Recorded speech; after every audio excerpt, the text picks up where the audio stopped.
L'île au jeu. On vous présente les derniers jeux qu'on a essayés. On commence avec Soundbox, qui est un jeu pour 4 à 7 joueurs, 8 ans et plus, et des parties d'environ 30 minutes. C'est un jeu assez original. Il faut faire des effets sonores, en fait. Et puis, c'est un jeu qu'on joue de façon coopérative. Fait qu'on joue tout le monde ensemble. Le but, c'est de réussir à amener notre curseur jusqu'à la couronne. Puis pour faire ça, c'est qu'il y a un joueur qui va se cacher les yeux avec ces belles petites lunettes-là. Tandis que tous les autres joueurs vont piocher un petit jeton qui va correspondre à un effet sonore à faire. L'affaire, c'est que tout le monde va faire leur effet sonore en même temps. Et quand le sablier va s'être écoulé, ben le joueur va retirer ses lunettes. Il va essayer de deviner les effets sonores qui ont été faits mais dans tout le brouhaha. Fait que si on réussit, mais on va rajouter un autre effet sonore spécial jusqu'à temps qu'on réussisse à avancer. Fait que c'est super simple à prendre en main, mais c'est vraiment le fun, là, surtout en gang. Nous, on a joué à 4 joueurs, c'était bien, mais c'est plus le fun plus qu'on est de joueurs, parce que le principe, c'est qu'il faut que ça soit chaotique, c'est ça qui est l'idée du jeu. Mais c'est très original. C'est Soundbox. On a joué à Sauto-pelure de banaliser. C'est un jeu dans l'univers de Joe Connaissant. C'est un jeu de connaissance générale. C'est pour jusqu'à 10 joueurs, 12 ans et plus. Les parties, c'est 15-20 minutes.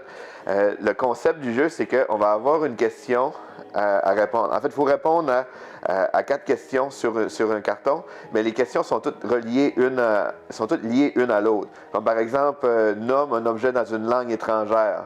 Puis après ça, la prochaine question, c'est quoi son équivalent en français? Puis c'est quoi, après ça, un matériau avec lequel on le fabrique? Fait on a l'impression de s'enliser, parce que vu que c'est nous qui a donné le premier mot, là, on est comme pris avec notre mot pour trouver le deuxième mot. Puis là, des fois, c'est comme de plus en plus compliqué parce qu'on s'est embarqué dans un thème plus difficile qu'on le pensait. Mais c'est super original, c'est vraiment le fun. C'est comme une belle petite twist sur les jeux de connaissance générale. Sauto-pelure de banaliser. Encore une fois dans l'univers de Joe Connaissant, c'est Pense vite. C'est un jeu questionnaire familial. C'est encore une fois jusqu'à 10 joueurs pour 10 ans et plus. Et puis les parties, c'est 15-20 minutes.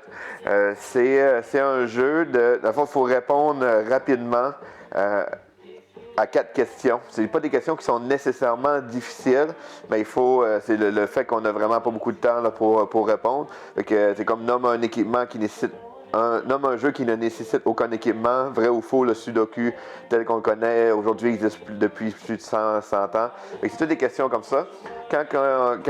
Si on réussit, on va gagner. En fait, le nombre de questions qu'on a échoué, on va piocher des carottes. Et il y a des carottes pourrites et des carottes saines. Puis c'est du moment qu'il y a un joueur qui a 3 carottes pourrites, il est éliminé de la partie. Fait que c'est comme bien sympathique. C'est un petit jeu de connaissance générale, pas trop complexe et familial.